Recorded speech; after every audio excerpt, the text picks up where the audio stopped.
Imagine you live in virtual reality, where you can be whoever you want to be, and nobody will find out. Nobody knows who you are in real life. VR gives you everything, from big opportunities to the best virtual reality games. There are even wars. If you're an aggressive person, this is the great therapy session, right? Well, that would be cool. And if you went on dreaming about what would happen if you were in VR, if you lived there, then this movie is probably for you. And by the way, it was made by Steven Spielberg. The movie I'm talking about is Ready Player One. It is a 2018 movie based on a 2011 book, Ready Player One. The author was Ernest Cline for the book. I didn't read the book, but I'm planning to. People say it's very different from the movie, and I hope I won't be disappointed. So, fun fact, one of the main characters and the author's favorite producers was Steven Spielberg. And look who's designing this movie. Well, technically he's not designing it, he's producing it. Anyways, the actors were Ty Sheridan as Parzival, Olivia Cook as Samantha, Artemis, Art3MIS, yes. Lena Waithe as H, and Ben Mendelsohn as Sorrento. The budget was huge, $174 million, US dollars. But the profits were also huge. I don't remember how much, but it was nearly $500 million. That's a lot. When I first watched the trailer, I wasn't too impressed, to tell you the truth. I saw in the trailer a one-dimensional story with a very, very simple plot, and to me it was very Marvel-like, and where they cracked unfunny jokes, and you know how I feel about Marvel. Not a fan. It was until we had movie club with our English teacher that I finally decided to change my opinion. Oh yes, Ready Player One is a must-watch. Maybe not a must-watch, but it's not bad. You, my friends, are probably quite bored about me talking about how I found out that this movie was not bad, so let's get on with the plot.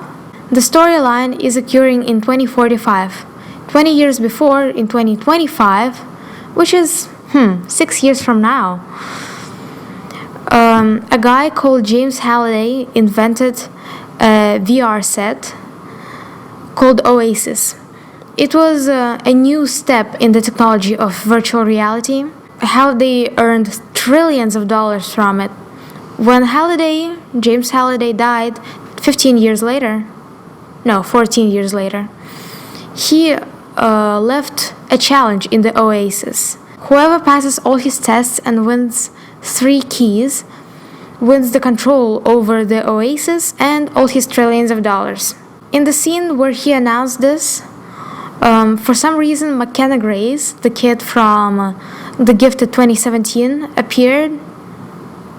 It was quite random, and I suppose Spielberg left a lot of Easter eggs in his movie, and that's nice. That's very nice, and good job. Let me explain why the Oasis suddenly became such a big deal. Well, VR said nothing more, right? In the Oasis, in this virtual reality, you can become whoever you want. Whatever sexuality is, just whatever character, and you can change how you look like, and in the worst case scenario, you'll just lose all your money in the game and start over. Isn't it great? But since the announcements of the challenge, 6 years had to pass before the person Parzival, got the first key. I wonder what took everybody so long, since this virtual reality set was very popular. I doubt that Parzival would be the first one to find the key.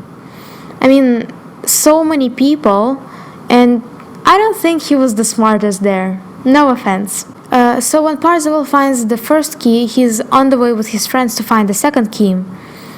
The IOI, the corporation on the Oasis, also want to get the keys, and they haven't gotten them yet. So they're really mad at Parzival for some reason, and they decide to kill him in real life. So they kind of... No more spoilers, alright. So the only thing the IOI does is try to explode Parzival's house. Let me keep track of it. Keep Artemis, his close friends, in what looks like an asylum, but really only as a slave.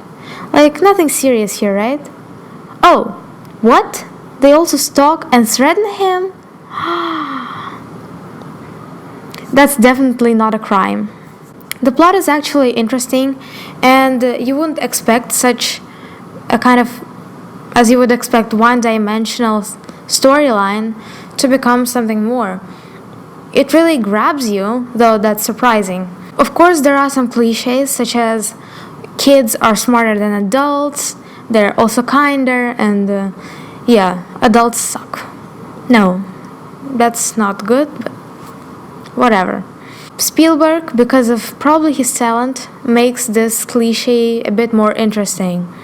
So my overall response to the movie, it's 4 out of 5. Thank you for watching this video. I have a blog called readermaria.com. It's down in the description. You can check it out. There are book reviews and movie reviews and articles and everything there. Bye!